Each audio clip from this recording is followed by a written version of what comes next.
জিহাদের ময়দানে গেলে ঢাল ঘুরাইতে হয়, ঘোড়ায় বসতে হয়, তীর চালাতে হয়, তরবারি চালাতে হয়।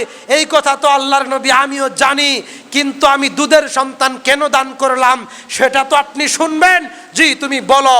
তিনি বলছেন, হে আল্লাহর নবী, যখন আপনি যুদ্ধের ময়দানে অবতীর্ণ হবেন, যখন আপনাকে লক্ষ্য করে কাফেরেরা তীর ছুঁড়ে মারবে, তরবারি ছুঁড়ে মারবে, ঢাল, তখন আমার দুধের সন্তানকে আপনার সামনে ঢাল স্বরূপ পেতে ধরবেন। কাফেরদের তীর আর তরবারির আঘাতে আমার দুধের সন্তানের দেহটা টুকরা টুকরা হইয়া জমিনে পড়ে যাবে। আপনি আল্লাহর নবী, আপনার দেহ রক্ষা পাবে। আমি এজন্য দুধের সন্তান দান করলাম। আমি আপনাকে কিভাবে ইসলাম বোঝাই, আমি আপনাকে কিভাবে ইসলাম বোঝাই? আল্লাহর নবীকে খুশি করার জন্যে, আল্লাহকে খুশি করার জন্যে ওই মহিলা সাহাবী দুধের সন্তান দান করে দিচ্ছেন। ওই দুধের সন্তান দিয়ে কি হবে? কাফেররা যখন আল্লাহর নবীকে লক্ষ্য করে তীর এবং তরবারি ছুঁড়ে মারবে, তখন আল্লাহর নবীর সামনে ওই দুধের বাচ্চাকে ঢাল স্বরূপ পেতে ধরা হবে। তখন ওই তীর এবং তরবারির আঘাতে ওই সন্তানের দেহটা টুকরা টুকরা হইয়া জমিনে পড়ে যাবে এবং আল্লাহর নবীর দেহ রক্ষা পাবে। এজন্যে দান করেছেন আল্লাহর নবীকে ওই মহিলা দুধের সন্তান। সুবহানাল্লাহ, সুবহানাল্লাহ। এর নাম ঈমান। এরাই তো পরকালের জন্য প্রস্তুতি নিয়েছে। আর আমার দেশের পীর সাহেবেরা দরগায় বসে আর খানকায় বসে মুরিদদের থেকে কোটি কোটি টাকা হাদিয়া নেয়। বলা হয় এই হাদিয়া টাকা দিয়ে কি করেন? যে আমরা এতিমখানা করি, মসজিদ করি, মাদ্রাসা করি। যদি বলা হয় দিন কায়েমের জন্য কি করলেন, কয়দিন জেল খাটলেন, আপনার জন্য কয়টা মামলা হলো? বিগত ফ্যাসিস্টের আমলে এদেশের কোনো পীর সাহেবের নামে একটা মামলা হয় নাই। আর আমাদেরকে অসংখ্যবার হুমকি দেওয়া হয়েছে মামলার জন্যে, হামলার জন্যে। বিভিন্ন মসজিদ থেকে আমাদের চাকরি চলে গেছে, কিন্তু আমরা হক কথা সারি নাই, আমরা হক কথা সারি নাই। রাসূল সাল্লাল্লাহু আলাইহি ওয়াসাল্লাম যে কথা তিনি তার উম্মতদেরকে বলছেন, ওয়ারদু বিমা কাসামাল্লাহু লাকা তাকুনা আগনান নাস, হে আমার উম্মতেরা, আল্লাহ তোমাকে যেই সম্পদ দান করেছেন, যদি এই সম্পদ পাইয়া তুমি সন্তুষ্ট থাকতে পারো, তাহলে তুমি আল্লাহর দরবারে সর্বশ্রেষ্ঠ ধনী ব্যক্তি হয়ে যাইবা। সুবহানাল্লাহ। রাসূল সাল্লাল্লাহু আলাইহি ওয়াসাল্লাম বলছেন, লাইসাল গিনু আন কাসরাতিল আরাদ ওয়ালাকিন্নাল গিনা গিনান নাফস। কত ধনী মানুষ জীবনে দেখলাম, ওয়াজের মাহফিলে যখন আমরা বক্তা হই তখন তারা প্রধান অতিথি থাকে। এলাকার কত বড় বড় নেতা আমরা দেখলাম, কত বড় বড় রাজনীতিবিদ আমরা দেখলাম, যখন তাদেরকে কি করা হয়, ওয়াজ মাহফিলে দাওয়াত দেওয়া হয় অতিথি হিসাবে, বলে আমি 20,000 দিলাম, 3 বছর যায় আর টাকা দেওয়ার কোনো খবর থাকে না। রাসূল সাল্লাল্লাহু আলাইহি সাল্লাম তাবুকের যুদ্ধের প্রস্তুতি নিচ্ছেন, সমস্ত সাহাবীদেরকে ডাক দিয়ে বলছেন, হে আমার সাহাবীরা, হে আল্লাহর প্রিয় বান্দারা, আলোচনার বিষয় পরকালের প্রস্তুতি। সাহাবায়ে কেরাম কিভাবে পরকালের প্রস্তুতি নিতেন আর আমরা কিভাবে পরকালের প্রস্তুতি নেই, একটু সমঝোতা করেন, একটু সিমিলারিটি করেন, একটু দুই দলের মধ্যে মিলান, তাদের সাথে আমাদেরকে মিলান। আমাদের আদর্শ কোনো পীর সাহেব নয়, আমাদের আদর্শ কোনো বক্তা নয়, আমাদের আদর্শ কোনো খতিব নয়, আমাদের আদর্শ মুহাম্মাদুর রাসূলুল্লাহ সাল্লাল্লাহু আলাইহি ওয়াসাল্লাম। সম্মানিত হাজিরিন, আল্লাহর নবী যখন তাবুকের যুদ্ধের জন্য নাম নিচ্ছেন, কে কি দান করতে পারো করো। আব্দুল্লাহ ইবনে ওমর রাদিয়াল্লাহু তাআলা আনহু চিন্তা করলেন, আজকে যদি উসমান রাদিয়াল্লাহু আনহুকে, আজকে যদি আবু বকর রাদিয়াল্লাহু তাআলা আনহুকে পিছনে ফালাইতে না পারি, আর জীবনে কোনোদিন আবু বকরের থেকে বেশি আমল করতে পারবো না। আজকে যদি আবু বকরের চাইতে বেশি দান করতে না পারি, তাহলে আর কোনো দিন বেশি দান আবু বকরের চাইতে করতে পারবো না।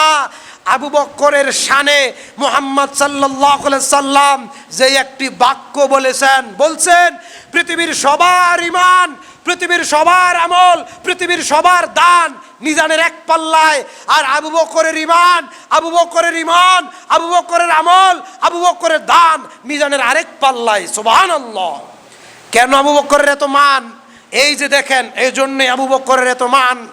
তিনি প্রথম দাঁড়িয়ে বললেন, হে আল্লাহর নবী, আমার জীবন, আমার মরণ, আমার সন্তান, আমার স্ত্রী, আমার সম্পদ এক আল্লাহকে খুশি করার জন্যে আপনার পদতলে নিবেদন করে দিলাম।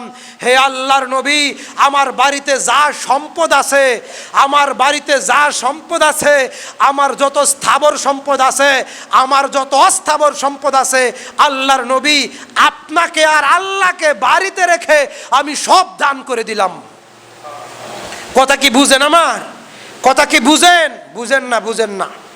তিনি বলছেন, আল্লাহর নবী, আমার স্থাবর সম্পদ, আমার অস্থাবর সম্পদ, আমার যত সম্পদ আছে আপনাকে আর আল্লাহকে বাড়িতে রেখে সব দিয়া দিলাম।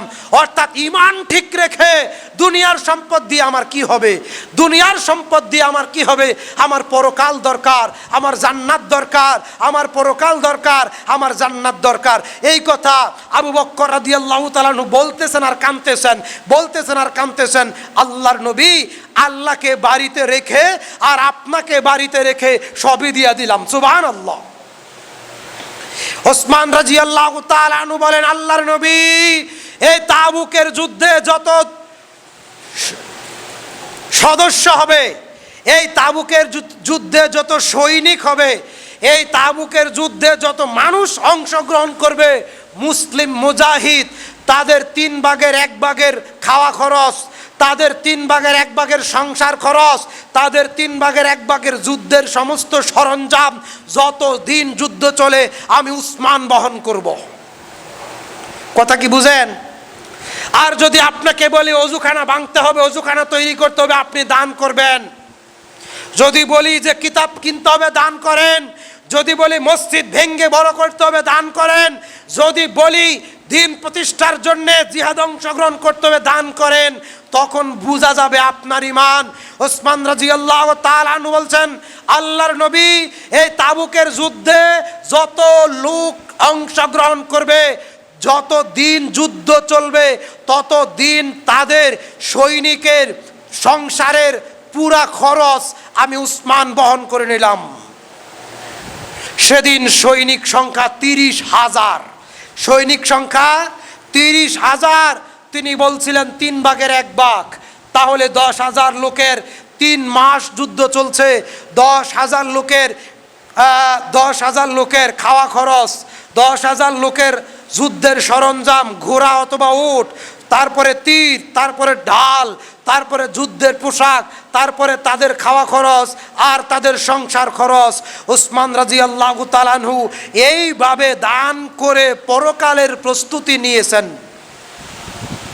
আর আপনার এলাকার নেতাকে যদি বলি, আপনার ইউনিয়নের বড় নেতাকে যদি বলি, আপনার এমপিকে যদি বলি, আপনার চেয়ারম্যানকে যদি বলি, আপনার দলীয় সভাপতিকে যদি বলি, এলাকার সবচেয়ে সম্পদশালী ব্যক্তিকে যদি বলি যে এইখানে দান করতে হবে, দান করেন, তখন তিনি ওয়াদা দিবে 30,000, 3 বছর টাকা দেওয়ার খবর নাই। ঠিক না বেঠিক? বাস্তব চোখে দেখা এইগুলো। এজন্য বলছিলাম, রাসূল সাল্লাল্লাহু আলাইহি ওয়াসাল্লাম বলছেন, ওয়ারদ বিমা কাসামাল্লাহু লাকা তাকুন আগনান নাস। আল্লাহ তোমাকে যতটুকু সম্পদ দিয়েছেন, তুমি সেই সম্পদের উপরে সন্তুষ্ট থাকবে আর এই সম্পদ দিয়ে পরকালের প্রস্তুতি গ্রহণ করবে। রাসূল সাল্লাল্লাহু আলাইহি ওয়াসাল্লাম বলছেন, ওয়াহসিন ইলা জারিক তাকুন মুমিনান। তুমি হবে প্রকৃত মুমিন যদি তুমি তোমার প্রতিবেশীর সাথে সৎ ব্যবহার করো। ওয়াহসিন ইলা জারিকা তাকুন মুমিনান।